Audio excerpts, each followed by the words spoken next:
Assalamualaikum warahmatullahi wabarakatuh. Hai guys yang dimuliakan Allah subhanahu wa ta'ala. Dalam kehidupan kita di muka bumi ini, tidak terlepas dari yang namanya ujian, tidak akan terlepas dari yang nama cobaan dari Allah subhanahu wa ta'ala. Ini memang sunatullah.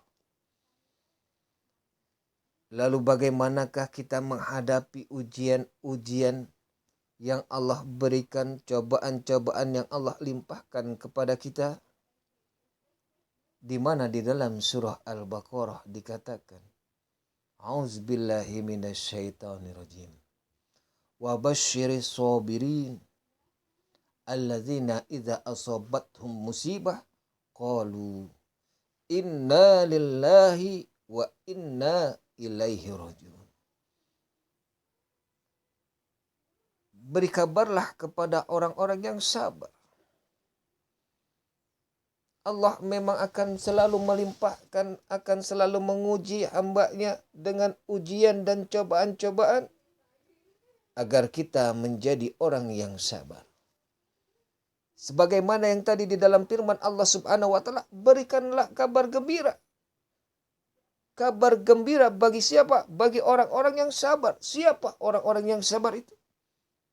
Alladzina idza asabat musibah. Yang mana apabila mereka tertimpa musibah dan mereka mengatakan inna lillahi wa inna ilaihi rajiun. Sesungguhnya ini dari Allah dan sesungguhnya ini pula kembalinya kepada Allah subhanahu wa ta'ala. Lalu bagaimanakah dengan orang yang mengatakan, orang sabar tersebut yang selalu mengatakan inna lillahi wa inna ilaihi rajiun? Di dalam hadis qudsi Allah pun mengatakan, A'udzubillahi minasyaitonirrajim. Idza wajjahtu ila abdi min abidi musibatan. Kata Allah subhanahu wa ta'ala di dalam firman-Nya, apabila aku hadapkan, aku limpahkan satu musibah terhadap hambaku dari hamba-hambaku, musibatan satu musibah fi badanihi, baik tertimpa musibah atas jasmaninya, entah sakitlah, au malihi atau hartanya, berkurang hartanya, hilang hartanya, au waladihi atau hilang dari anak-anaknya. Tsumma istaqbala dzalika bisabrin jamil. Lalu orang tersebut, hamba tersebut menerima seluruh musibah yang Allah berikan, ujian dan cobaan yang Allah berikan tersebut dengan kesabaran yang sempurna. Inilah wabasyiris sabirin. Berikanlah kabar gembira terhadap orang-orang sabar. Orang-orang sabar adalah orang-orang yang memiliki sabrun jamil, memiliki kesabaran yang sempurna. Siapa yang memiliki kesabaran sempurna? Ialah orang yang ikhlas, yang ridho atas kehendak Allah lah dia mendapatkan musibah. Dan karena Allah lah terjadi musibah yang menimpa dirinya. Ikhlas ridho, tidak diiringi keluh kesah, tidak menyimpang daripada syariat, dan tetap menggunakan akal sehat. Seperti yang lalu dikatakan, apabila air terbendung, maka dia meluap mencari jalan keluar. Dan di saat dia mengaliri daerah-daerah yang baru, dia akan menyegarkan, menyejukkan, bahkan dia akan menghidupkan, menumbuhkan area-area baru. Itulah kesabaran. Tetap bergerak, berjalan sesuai dengan syariat dan harus menggunakan akal sehat. Bukan sabar yang mengunci diri, bukan pula sabar yang bergerak tapi melanggar syariat, pula tidak menggunakan akal sehat. Narkobalah, kedukunlah, itu suatu yang bukan disebut sabar, tapi itulah yang disebut dengan frustasi. Menghabiskan hari mengunci diri, makannya ekstasi.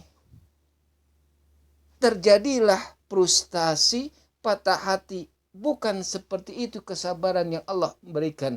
Bisabrin jamil, tidak ada keluh kesah, tetap berteguh hati, besar jiwa dalam menghadapi ujian dan cobaan oleh Allah Subhanahu wa taala, dan mengatakan inna lillahi wa inna ilaihi rajiun. Allahumma adirni min musibati wa blib alaina khairan minha. Itulah yang terucap di dalam sabda Rasulullah sallallahu alaihi wasallam. Kita harus mengucapkan, ya Allah, bebaskanlah dari musibah ini dan gantilah musibah ini dengan hal yang lebih baik. Guys yang dimuliakan Allah Subhanahu wa taala.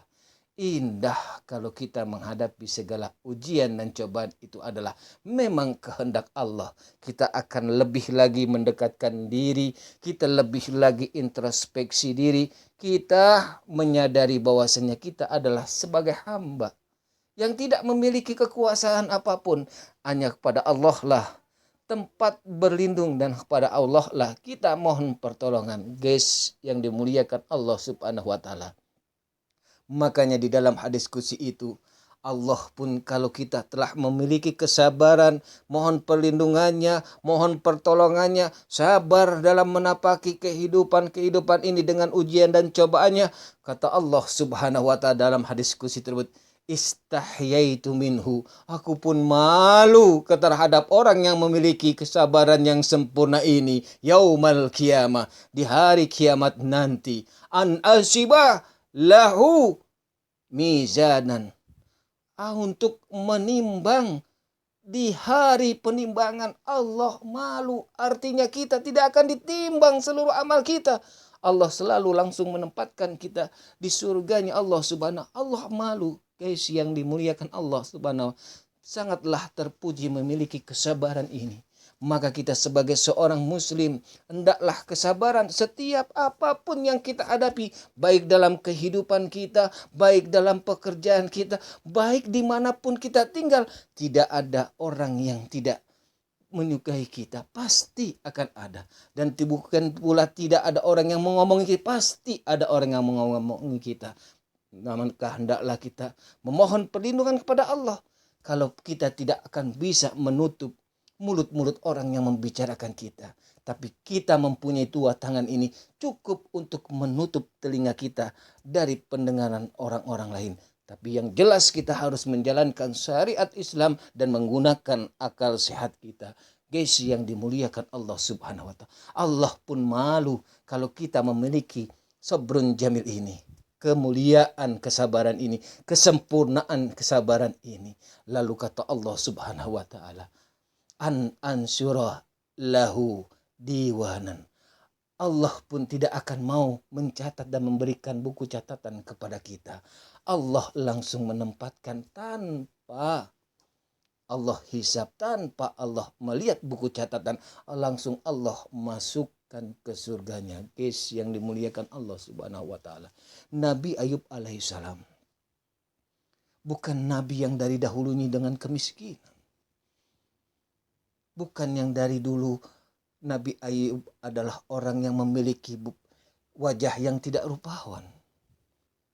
Nabi Ayub bukanlah orang yang berpenyakitan. Nabi Ayub alaihissalam adalah seorang yang hartawan, memiliki banyak kekayaan. Wajahnya tampan, rupawan, gagah. Memiliki istri pun yang cantik jelita. Ibadah kepada Allah Subhanahu wa taala begitu tekunnya, begitu patuhnya kepada Allah Subhanahu wa taala. Inilah yang membuat kebencian dari setan terhadap Nabi Ayub alaihissalam. Nabi Ayub alaihissalam tahu dia mendapatkan satu ujian, dan ujian ini adalah dari Allah Subhanahu wa taala. Sebagai hamba yang benar-benar taat kepada Allah Subhanahu wa taala, inilah hendaklah kita mencontoh Nabi Ayub alaihissalam. Proteslah sang syaitan ini kepada Allah Subhanahu wa taala. Pantaslah Nabi Ayub beribadahnya tekun, pantaslah Nabi Ayub ibadahnya bagus, karena engkau berikan dia wajah yang rupawan, dia hartawan, memiliki istri pun cantik jelita. Kata Allah, ente salah. Kalau bahasa kita begitu. Diujilah Nabi Ayub. Pertama, dihilangkan dulu hartanya.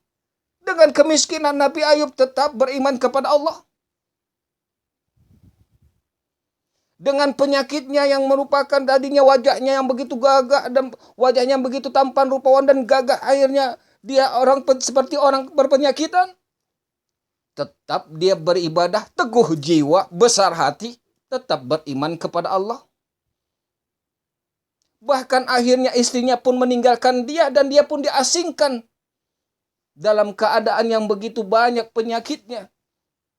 Dengan hinaan, tetap Nabi Ayub beriman kepada Allah Subhanahu wa taala. Karena sabrun jamil inilah yang dia tahu bahwasanya Allah akan memberikan suatu gelar, Allah akan angkat derajatnya lebih tinggi. Ya Allah tidak mau menghisapnya, Allah tidak mau membuka buku catatannya, langsung ditempatkan di surganya Allah Subhanahu wa taala. Guys yang dimuliakan Allah Subhanahu wa taala. Kesabaran ini mari menjadikan perisai dalam kehidupan kita. Kalau kita menghadapi musibah, hendaklah kita berjiwa besar, teguh jiwa, besar hati. Insya Allah, Allah akan menjadi penolong kita. Jangan kita mensekutukan Allah. Cukup kita mohon ampun pada Allah. Dan kita memunajat kepada Allah. Dan sebagaimana yang dianjurkan oleh Rasulullah SAW di saat ketika mendapat musibah, inna lillahi wa inna ilaihi rajiun. Allahumma ajirna min musibati wahlub alaina khairan minha. Wabillahi taufiq wal hidayah. Wassalamualaikum warahmatullahi wabarakatuh.